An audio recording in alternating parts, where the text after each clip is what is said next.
Welcome to my video, everyone. I am Scott Schultz, and I will be doing an analysis of Comrade in Mourning by Alan Hauser. A little introduction into the piece. It is an artwork by Alan Hauser. More specifically, it is the first stone sculpture that he ever made. A little background on the artist. Who was he? He was born in 1914 and living a decently long life of 80 years. He died back in 1994. He was a Chiricahua Apache. He started his art career at 20 when he studied at Dorothy Dunn's art studio. He was one of the top students there. And while he is known today mostly for his sculptures, he started out as a painter, and he made almost 1,000 sculptures over his career. He became a teacher as well as an artist, and he started out as a grade school teacher, but later he became the head of a sculpture department for a new art school, the Institute of Indian Arts, down in New Mexico. He was the first Native American to receive the National Medal of Arts towards the end of his life, I believe in 1992. And a little fun fact about him, Geronimo was actually his great-great-uncle. A little background on the artwork. It was commissioned by Haskell Institute, a native boarding school, in 1947, and it was finished a year later in 1948. It was made to commemorate students who had fallen during the war, specifically World War II, which had finished just 2 years prior. And while having zero experience working with stone, Hauser still got the job based on his paintings, the conviction to do this job well, and the talent that could be seen in his previous artwork. A little bit about what the artwork looks like. It's an 8-foot tall, 4-foot wide pure marble statue made with a hammer and chisel.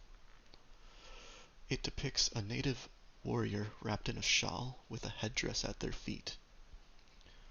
I couldn't find much about what everything about the artwork signifies, but I assume the headdress by their feet is kind of like how a soldier will take off their hat when at a funeral, and it showcases that they are in mourning, which hence the name of the artwork itself.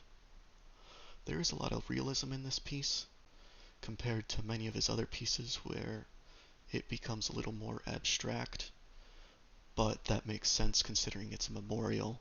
It's meant to be seen and to remind you of all the people that died. It's not meant to have a lot of room for interpretation. And the headdress has most of the detail, which makes sense because your eyes are meant to be drawn to that to understand the mood of the piece.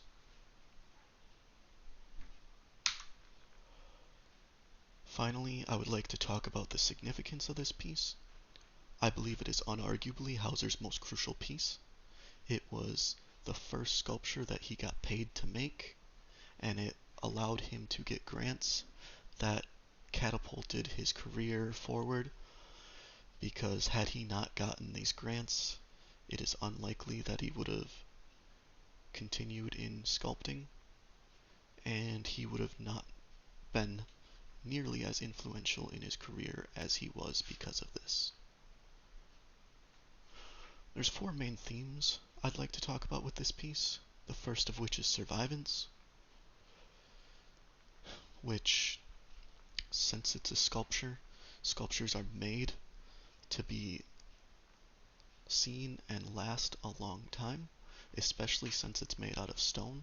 It will remain in good condition as long as it's properly maintained for centuries, which is the whole point of survivance, is to keep their culture alive. Next, I would like to talk about identity. Hauser chose a shawl and a headdress on purpose.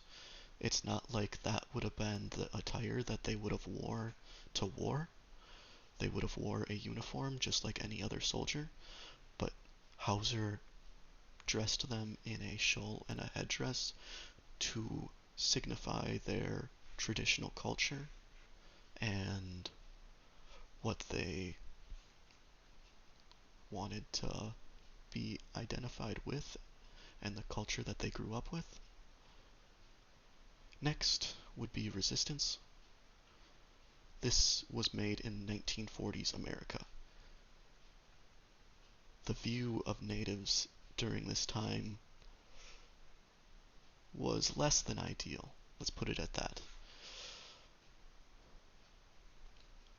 Being a native in 1940s America, or moreover being not white in 1940s America, was not the most fun time. But through this sculpture, Hauser states that, hey, we helped fight this war just like you guys. We helped win this war. We would like some respect. And it helps kind of push back against the racism that they experienced during that time. Finally, I'd like to talk about stereotypes and how the cowboy and Indian stereotype was already prevalent in America at this time through Hollywood, and this piece, but more so the profession itself, helps challenge that stereotype, and being an artist is seen as a more modern and not the stoic warrior that's always depicted in movies and films at the time. And it helps to combat that stereotype just by simply being a famous artist and a native. Anyways, thank you for watching, and I hope you learned something.